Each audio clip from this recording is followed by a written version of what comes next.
Iya. Assalamualaikum warahmatullahi wabarakatuh. Pada tampilan PowerPoint ini, kelompok 8 akan mempresentasikan makalah data mining model rekomendasi pembelajaran sebagai tugas minor dengan anggota kelompok Dwi Ramdhani dan saya sendiri Fadil Muhammad.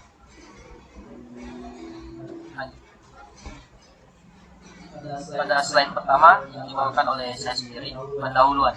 Rencana studi seorang mahasiswa dalam satu semester ke depan sangat ditentukan oleh pengambilan mata kuliah yang dilakukannya. Bagi mahasiswa tingkat akhir, tidak hanya mata kuliah wajib saja yang perlu diambil, namun juga mata kuliah pilihan sebagai dasar pengerjaan tugas akhir nantinya. Pada jurusan teknik informatika atau IT, Telkom terdapat 3 buah kelompok keahlian atau KK, yaitu SID, ICM, dan Telematik. Tiap kelompok keahlian memiliki mata kuliah penunjang yang berbeda satu sama lain. Sistem yang ada saat ini masih berupa perwalian manual, di mana seorang dosen wali memeriksa riwayat nilai mahasiswanya satu persatu terlebih dahulu. Barulah ia dapat memberi rekomendasi mata kuliah pilihan apa saja yang sebaiknya diambil.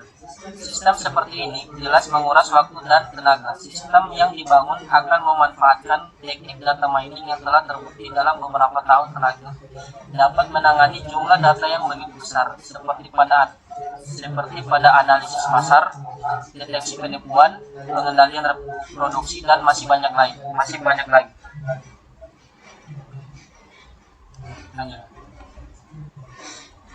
Slide kedua, penelitian sejenis. Pada penelitian sejenis menggunakan algoritma recursive elimination atau RELIM. Juga diterapkan pada penelitian sistem rekomendasi film untuk menentukan film mana yang akan disarankan untuk dilihat. Aspek misalnya film dinilai dan dievaluasi oleh pengguna. Algoritma RELIM yang didasarkan pada penghapusan item, pemrosesan rekursif, dan penugasan ulang transaksi sangat sederhana dan bekerja tanpa struktur data yang rumit. Eliminasi rekursif bekerja dengan sangat baik. Algoritma recursive elimination atau RELIM dapat digunakan untuk menyelesaikan masalah perekomendasian film. Aturan asosiasi yang dihasilkan algoritma ini berupa nama movie beserta nilainya dan movie lainnya yang telah ditonton user lainnya. Slide ketiga, perancangan sistem. A. Deskripsi umum sistem. Pada jurnal ini akan dirancang suatu sistem yang memudahkan perwalian, khususnya dalam proses pengambilan mata kuliah pilihan oleh mahasiswa. Sistem akan membaca mata kuliah beserta nilai tiap mahasiswa yang tersimpan dalam database. Selanjutnya, data tersebut akan diprosesing agar memenuhi minimum support menghilangkan mata kuliah yang tidak relevan dengan mata kuliah pilihan yang ada.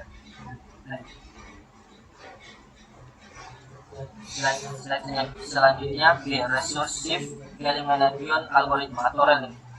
Algoritma recursive elimination atau RELIM merupakan salah satu algoritma asosiasi yang pertama kali diperkenalkan oleh Christian Borgel dari Department of Knowledge Processing and Language Engineering Universitas Magdeburg di Jerman sekitar tahun 2005. Algoritma ini terinspirasi dari teknik asosiasi lainnya, yaitu FP-Cloud dan A-Mine, berfungsi untuk menemukan frequent item set. C. Processing.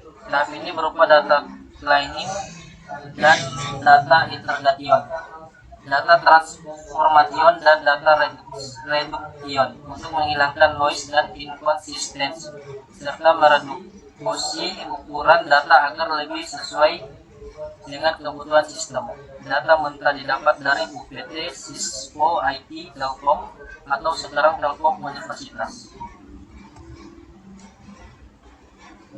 Baik, untuk tampilan PowerPoint selanjutnya akan dibacakan oleh teman kelompok saya, yaitu Dwi Ramdhani. Ya, pada tabel terlihat bahwa masih ada mata kuliah yang bukan merupakan mata kuliah informatika, yaitu DU 2002 Pengling. Mata kuliah yang tidak relevan inilah yang akan dihilangkan. Selain itu, untuk memudahkan pembacaan data, NIM yang berupa kode inskripsi tersebut diubah ke dalam format 113.000,113.000.001 dan seterusnya. Setelah itu dilakukan tahapan pre-processing selanjutnya, yaitu mengeliminasi data yang tidak memenuhi minimum support. Sebelumnya dilakukan inisiasi terlebih dahulu terhadap data yang sudah diolah sebelumnya. Hal ini bertujuan untuk menjadikan kode mata kuliah dan nilai sebuah item. Guna memudahkan penulisan di buku, penulis selalu melakukan inisiasi kembali terhadap mata kuliah dan nilai.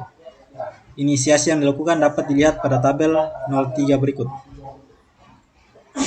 Di sini ada NIM dan mata kuliah dan nilai. Selanjutnya, tentukan nilai minimum support untuk menghilangkan infrequent item. Pada contoh berikut, tentukan bahwa min up sama dengan 3. Sini binnya 3. Setelah menghilangkan infrequent items, dibentuklah reduce database dengan menyusun kembali NIM serta mata kuliah dan nilai seperti semula, namun dengan urutan item set yang berbeda. Item set disusun secara ascending, yaitu mulai dari item berfrekuensi terendah hingga tertinggi. Item yang tidak memenuhi minimum support tidak disertakan kembali. Selanjutnya mencari aturan asosiasi. Setelah frekuensi item set diketahui, kita bisa mencari aturan asosiasinya. Setiap asosiasi haruslah berbentuk R, X, Y. Maka kita dapat menghilangkan frekuensi item set yang hanya terdiri dari satu buah item saja, yaitu E, A, C, B, dan D. Sehingga tersisa AB, AD, CB, CD, BD, dan ABD.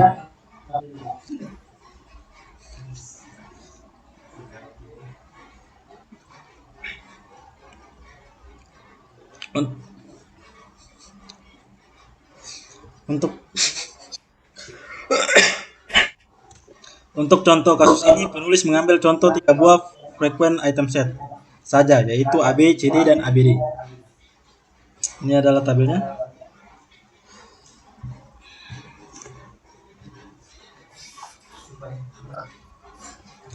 Selanjutnya, hasil pengujian. Berdasarkan pengujian yang telah dilakukan pada bab sebelumnya, dihasilkan nilai minimum support yang dianggap sebagai nilai paling optimal. Data aturan asosiasi yang akan digunakan adalah memiliki minimum support 20 dan dengan persentase data training sebanyak 50%. Hal ini dikarenakan kondisi tersebut dapat mencakup mata kuliah pilihan paling banyak, yaitu sebanyak 13 dari 15 mata kuliah pilihan. Berikut hasil pengujiannya. Pada tabel 0.5 merupakan beberapa aturan rekomendasi yang mengacu pada aturan asosiasi pada tabel sebelumnya. Untuk memahami tabel di atas di samping, dengan contoh kasus apabila seorang mahasiswa mengambil mata kuliah dengan kode CS 4002 dengan nilai A, maka ia direkomendasikan untuk mengambil mata kuliah pilihan dengan kode CS 4113.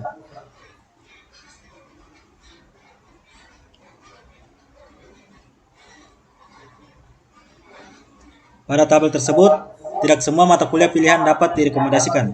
Hal ini bergantung pada kemunculan mata kuliah pilihan yang terdapat pada saat pembentukan aturan asosiasi. Untuk mata kuliah CS 4313 dan CS 4613, tidak dapat ditemukan aturan asosiasi yang memiliki unsur item rekomendasi dikarenakan kedua mata kuliah tersebut memiliki item set yang sangat sedikit sehingga tidak terbentuk pola aturan asosiasi.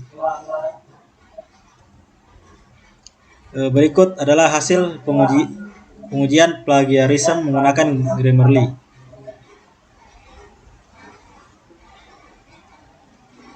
Ya, itu saja. Saya kembalikan ke teman saya, Fadil Muhammad. Baik, terima kasih. Sekian dari tampilan PowerPoint ini. Kurang dan lebihnya mohon dimaafkan. Wassalamualaikum warahmatullahi wabarakatuh.